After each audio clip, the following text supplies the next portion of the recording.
we have some new polls out on the general election, and there are some interesting results.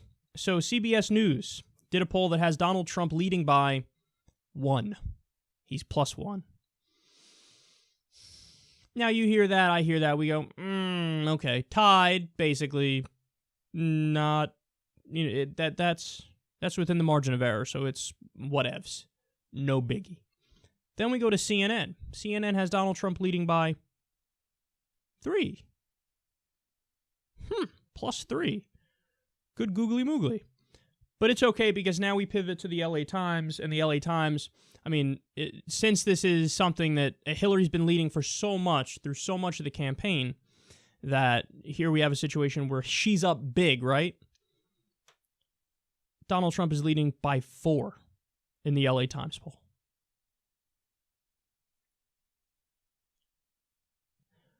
So even Nate Silver yesterday tweeted out his nowcast, which is, he tries to crunch the numbers and tell you what would happen if the election was today. So as of yesterday, what were the numbers?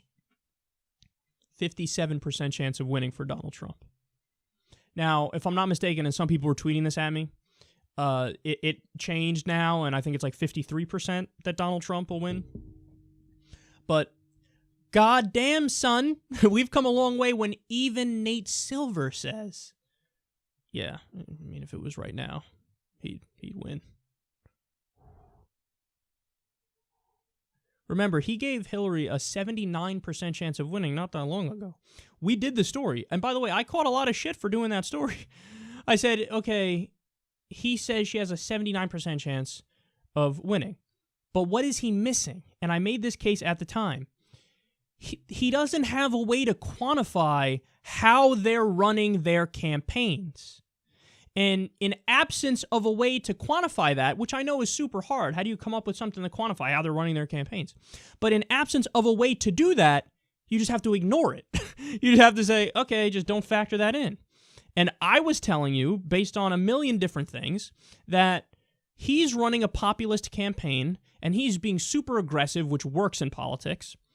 And she is basically running a PC outrage-based campaign. And she's letting him define the election by, recently we covered the story. He calls her crooked Hillary. She says, I'm not going to respond. Let's just fucking hand the framing over to him, why don't you? So you take into account that he's being super populist and he's being super aggressive. She's playing defense at best, but not even doing that, and running a PC outrage campaign.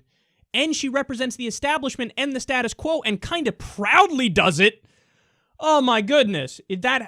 If you don't factor that in somehow to your analysis is beyond preposterous. So I said at the time, dude, she doesn't have like a 79% chance of winning. That's crazy. I said it's probably closer to 55% or so. Well, now even Nate's saying, hey, it's like 57% for Donald. And I even think that's a little too high for Donald. But I do have him today, as of today, I do have him as a slight favorite to win. Now, also, I should add that a lot of this has to do with the post-convention bump. How oftentimes, after a convention, you'll get a bump. That is what happened to Donald Trump. And also, I don't know how much this factored in, because the polls might have been done before this, but there's also the recent scandal with the DNC emails that leaked that showed that the DNC rigged it for Hillary and against Bernie Sanders, so that they were doing everything they could behind the scenes to try to fuck over Bernie. So that's going to hurt you with Bernie supporters who you need to win the election. So where we sit right now, yes, Donald Trump is a small, slight favorite to win the election. And look, if you ask me, I'm going to say it again, based on how they're running their campaigns. If anything, it looks to me like he's poised to become an even bigger favorite. Now, I'm not disputing that at time the polls are still going to fluctuate. There's no doubt. After this convention, I bet she'll have a bump, and I bet she'll be leading yet again by 3 points or 4 points or whatever it is. But from my reading of the situation, based, yes, on the polling and also on the trends and how they're running their campaigns, she's in trouble. She's in trouble. She's really, really in trouble. You picked Tim Kaine for VP. You needed to appeal to millennials. You needed to appeal to left independents. Instead, she appeals to phantom moderate Republicans and just moderate independents, which are a tiny, tiny, tiny sliver of independents. Most are partisans on the right or the left. So you snubbed your base there. You hire Debbie Wasserman Schultz after it's proven that she rigged the primary against Bernie Sanders and the DNC was pushing for you. Can you spit in progressives' eye anymore? You can't. You can't. You're doing everything you can to try to lose. So today, should you really be concerned? Oh shit, he could win. Guys, I've been saying it all along. How can it possibly be the same people, including Nate Silver, who said in the primary, never Trump, not going to beat Trump, no chance. So steal from Vince McMahon, no chance in hell. So no chance. He's not going to win. Well, after the first debate, everybody's like, he's done. He won that debate. After the second debate, no, it was terrible. He lost. He's gone. Well, no, it showed that he won the debate in the polls. After Iowa, no, he can't. See, Ted Cruz won Iowa. Now it exposes Trump, not a real candidate. He's done. These are all things Nate Silver said, every fucking establishment pundit said. What happened? He ended up winning.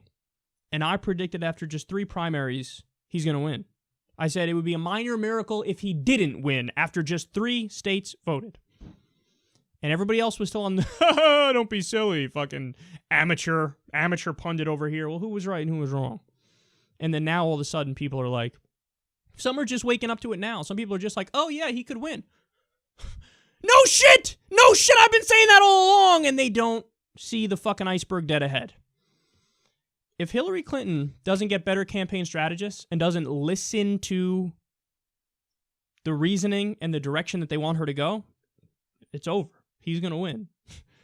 So buckle up, man. Oh, it's going to be a scary, scary few months. And if he wins, which is likely at this point, small favorite, it's going to be a wild few years